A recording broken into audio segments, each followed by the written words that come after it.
I'm back again with another video. This time I'm thinking about eating out, because when you're trying to eat healthily, especially if you've gone to a more plant-based diet, it can be a bit of a nightmare. A lot of places there are not really very many options, because if you go to the vegetarian, it's covered in cream or cheese or something else that you don't really want to eat, or yogurt, and that's another one. So I found a few good options. One of the best things to do is to think about the kind of restaurants that are serving ethnic kind of food that traditionally doesn't have much dairy in it anyway, because that's going to, and also if they've got a lot of vegetarians in their culture, that's going to help you. So the top one that my husband really likes is Indian food, and I found that that's really easy to eat vegan, although you have to check whether they're cooking with ghee, because that's a clarified butter, but if they're just using normal nutter oil, that will be fine. The top dishes that I can recommend are things like sagaloo, which is potatoes and spinach with some spices all cooked up. Chapatis, which are a flat bread, and they're not usually cooked with fat. They're usually just sort of dry fried, so they're pretty healthy, although they are full of wheat. Poppadoms, which are made with lentils, which are ground up, and they're usually deep fried, but they're a really good treat.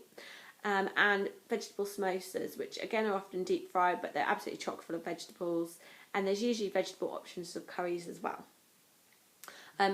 Biryanis often come with a vegetable curry on the side, so you could always ask for a portion of that, and obviously there's all the rice that will be really healthy because it's just steamed.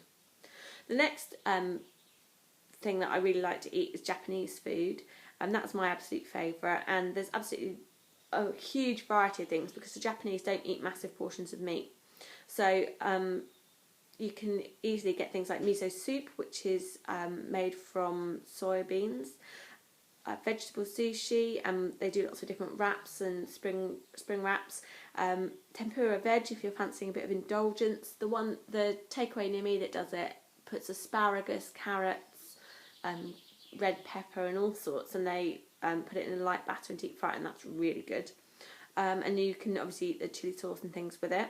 And also stir-fried tofu. There's always lots of tofu options if you go to a Japanese or a Chinese restaurant, or all the ones I've been to anyway.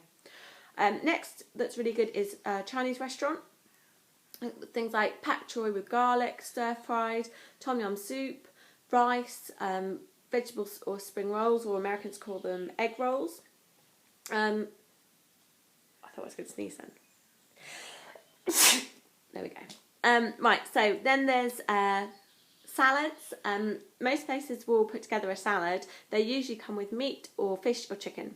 And what you can do is ask them to switch that over to nuts, and say that do they have a few walnuts or something, and they could chuck on, and ask for the sauce on the side in case it's something that you don't like, or just ask them to put olive oil on it.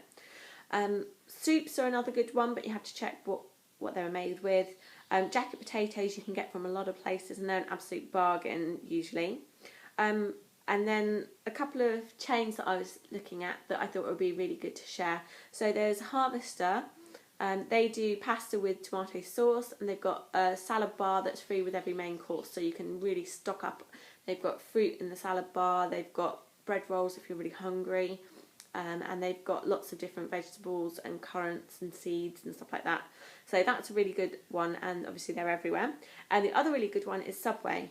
So they do the Veggie Delight sandwiches, or Veggie Light or something like that, which is okay if you don't mind eating the bread, but personally I think the bread is possibly the worst part of a Subway sandwich. So what they also do, but they don't advertise very well, is that you can get sandwiches, not instead of sandwiches, salads. So whatever the sandwich price is, the salad is the same price, but they will put it in a container with no bread. So that's obviously going to be a bigger amount of salad than if you had the sandwich, and you're not going to have that weird sugary bread that I don't mind eating it sometimes, but other times you just think this is really not going to do me any good. So Subway are very good for that. They also have water and juices and stuff, and the other thing is that they often have things on sale. Plus they're really low calorie, their salads, and you can get them to take away, so they're quite good if you're out and about. So there's my mini guide to eating out if you're trying to eat healthily, especially if you're trying to follow a plant-based or vegan diet. I hope these give you some good tips, and you'll have to let me know if you've got any others that would be useful. see you again soon.